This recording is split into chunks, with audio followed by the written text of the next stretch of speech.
Hey, what's up, y'all? It's Chris with arch-usa.com. As always, I'd like for you guys to like, share, and subscribe if you dig the content coming from this station.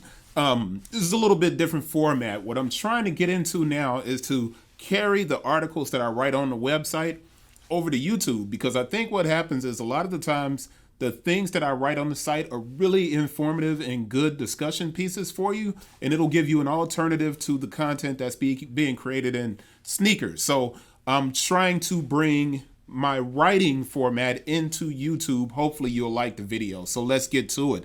Jordan Brands, though, I'm basically reading over here on the side, and I'm going to put the link in the description as well. But Jordan Brand Spring 2022 shows the importance of traditional design. What do I mean by traditional design? All right, the retro sneakers made by Jordan Brand, made by Adidas, the shoes made by New Balance that James Worthy wore. So you're talking 550s. Shoes that are really hot right now, the Dunks, the Adidas Forums, the Top 10, the Patrick Ewing Rivalry. Now, that's one of the shoes that I wore a lot when I was hooping. Then when I got to college, we wore Reebok, and I didn't get to wear them. And that was the same year that the Jordan 11 came out. So that tells you my age. But the traditional design in basketball was always capable of carrying colorways. So let's get to the article that I wrote, and simply stated, I'm carrying the content from the site over here to YouTube, so you guys can go to the description, click it, and read what I'm saying, as opposed to just listening to this if you don't feel like listening to it. So here we go. As 2021 came to a close, there was an interesting shift taking place. Brands began to understand the advantage Nike and Jordan Brand continues to have. New Balance rolled out a bunch of 550s. Adidas began dropping Forums and Top 10s. Independent brands began to introduce silhouettes that look like the Jordan 1. Think about shoes like, and I know you guys are like, nah, Chris, Air Kais, Fugazi, gosh, there's so many of these different copycat brands out there that I shouldn't call copycats. They're just inspired by old design, right? What all of these shoes have in common is a construction that feels like it's worth more money. Now, what do I mean by that? With knit shoes, we start getting to this point where we're like, yo, those are knit, man. That's not made out of something that I really want to pay for. But let me jump back to the article. Here we go. I'm back over here. It didn't matter that the 550 and Forums all used cheaper synthetic leather, which they do. So the next time you pick up a 550 that's on the shelf, that's not a premium version, rub the leather. It feels like rubber. All right? It's called PU, polyurethane. What mattered was they had elements of classic footwear and construction that wasn't just about knit sneakers. Now, if you go over here to the website or you go into the description, you'll see an article I wrote a long time ago that talks about knit shoes and how those shoes are constructed. And in it, I explained to you how my shoes were made when I was making my shoes out of suede and mesh versus how a knit shoe was made. And what I was explaining was the cost of materials. Now, when you get into those cost of materials, you realize very quickly knit shoes shouldn't cost as much as they do. Specifically because if you look over here to the side and my mouse is moving, most knit shoes are one piece that's created by a machine. They're not drawn out, sketched, things like that. It's one piece, stitched up the back. You get one kind of singular unit, and then it's wrapped around into the midsole and you have a shoe. Doesn't take a lot. Machines do it. There aren't people involved. It's more efficient, which is why we see so many knit shoes coming onto the market. Now, what does this have to do with the article? Let's get back to it. In this post that I just showed you guys, I discuss how shoes are made in regard to classic running shoes versus knit trainers. I dive into the pricing, and it's a similar discussion for basketball-inspired sneakers, except an additional bit to think about. Basketball sneakers harken to a time when sneaker culture grew into what it was. That foundation can't be ignored, as many of the styles today which have become popular models have their roots in the golden era of hip-hop and basketball. A quick look at Jordan Spring 2022 collection, and basically all the shoes stop at MJ's brightest moments. They're 1 through 14. Well, 1 through 13 here. So let's keep scrolling because I know you're like, well, what are you getting at? Well, let's get to it. Heritage, materials, and design give the consumers security. And I intentionally use security. Basketball sneakers were traditionally built for strength.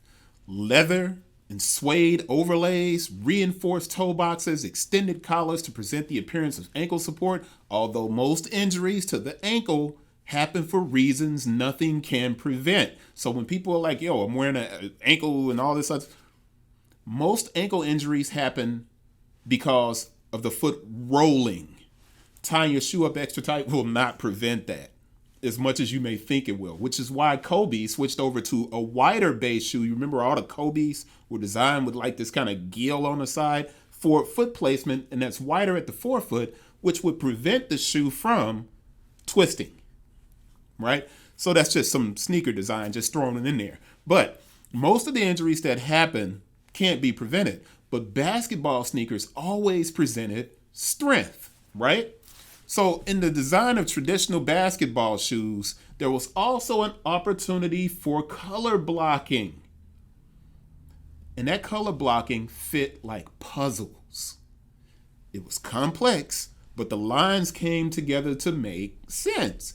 So when you look at an old school basketball shoe, the lines just flow like sitting a piece of a puzzle into it and then getting the clearer picture.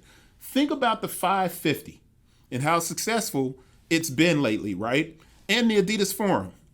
Also think about why some consumers are willing to pay for Ericais and Fugazis and other shoes inspired by the Jordan 1. Think about the models being re-released from Adidas, like Kobe's first signature models, like the crazy, I guess they're going to call it the crazy 97. It won't be the Kobe. But those shoes, the signature models, the materials and the design are integral to the story. They're also all built with leather, synthetics, things that create shapes that can be color blocked. Now, this is a killer part of it. Think about the monstrosity of Kobe's last Adidas designs. Remember those space shoes? It was all one seamless piece. There was no color blocking that could be done to that. It didn't look right. It lacked a more traditional design. Kobe left Adidas after those moon shoes. Think about that.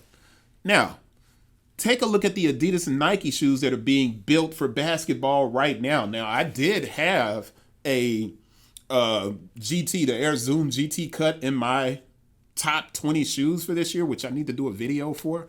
But I did have a video for that, right? And I explained why that shoe was in my top 10 shoes.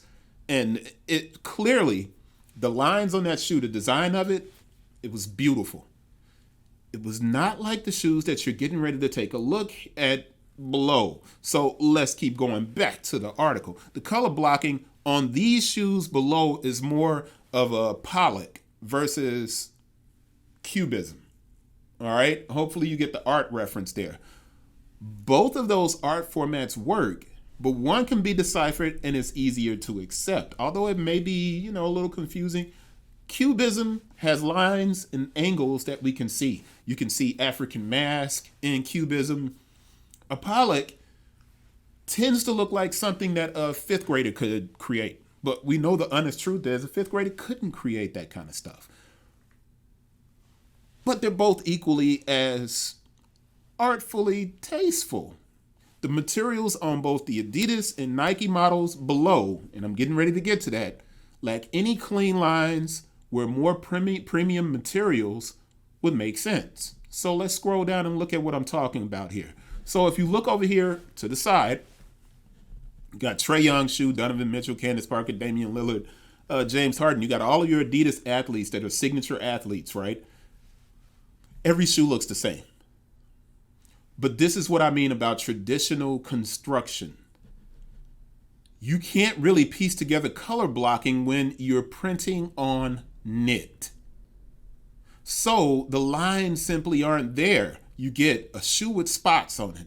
You get a shoe that really lacks color, and then when it does have color and it has pieces on it, the lines just are not that beautiful. They're not placed together in the correct way. I'm not saying the shoes are ugly.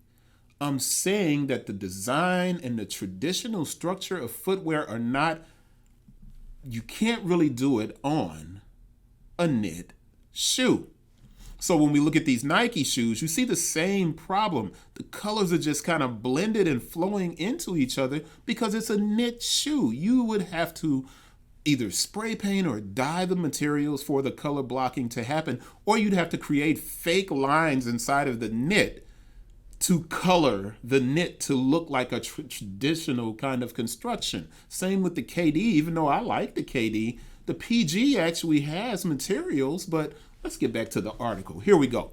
Sneakers transitioned into casual, and we're talking old sneakers. Sneakers transitioned into casual because the lines flowed with fashion very well.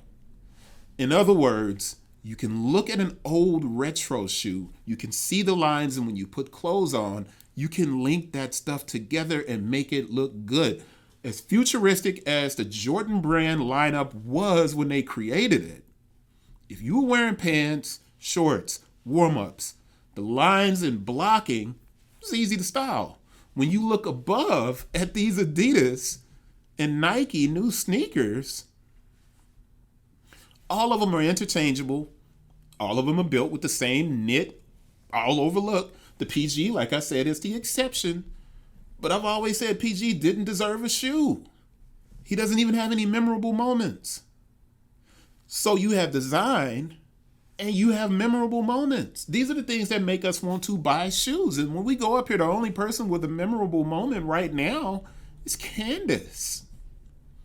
And they've never really given Candace a signature. She had the Ace, but that wasn't quite a signature. That was a team shoe.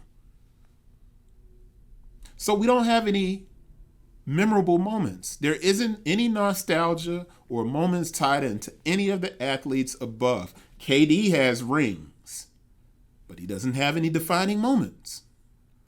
What was a defining moment from KD's championships in Golden State? His injury.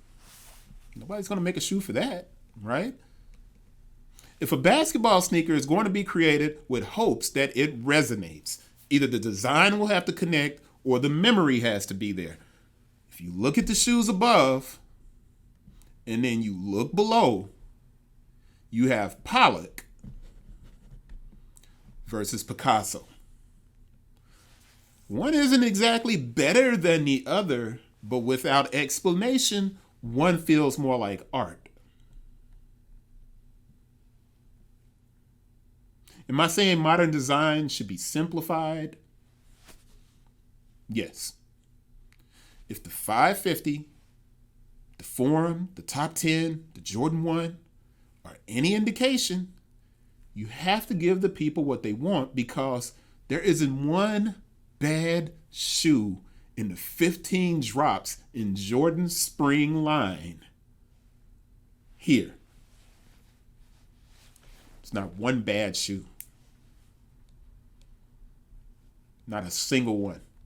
And we can click and go through every one of these, and there's a memory tied to it, a memory, a memory, a memory, a memory. These aren't even traditional colorways, but you can color block these shoes because they have texture, they have lines, they have design elements that we can color block.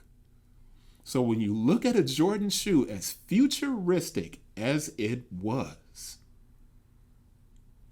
also very elegant and simple in design. We're missing that with today's basketball shoes. Everybody's wondering why basketball is dead. Take this KD, revert it back to the 4s and the 5s, and think about how hot the KDs were. I can't even remember which one was the 4 or the 5 on the KD, but if we go KD 5 and we search, we get all of that stuff. The KD 5 had great color blocking. I kid you not. I sold these things like crazy when they came out. They had a team pack. They had this black pack. They had the OKC pack. But I think it's the 4. Now open that up. Boom.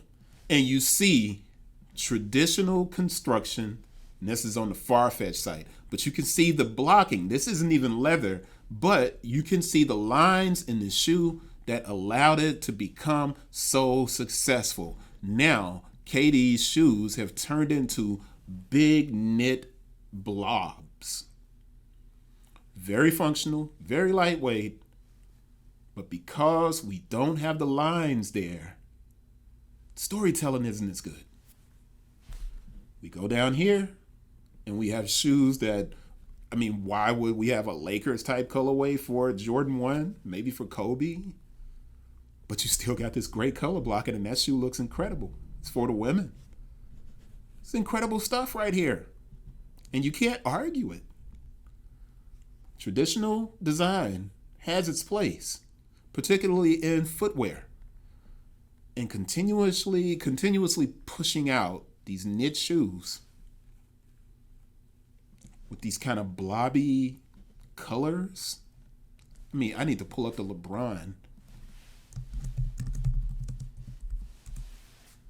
19. The LeBron 19 will not go on to be a shoe that we'll wear later.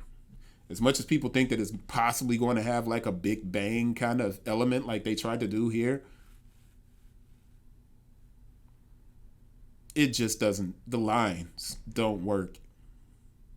The last time the knit lines worked was on the 16. I will give the 16 was pretty good. But I'm going to cut that off, man. That's the article. You know, you have your thoughts? Leave your thoughts. I will see you guys on the next one. Let me know how you like this new format. I'm working on things. Trying to figure it all out. Peace.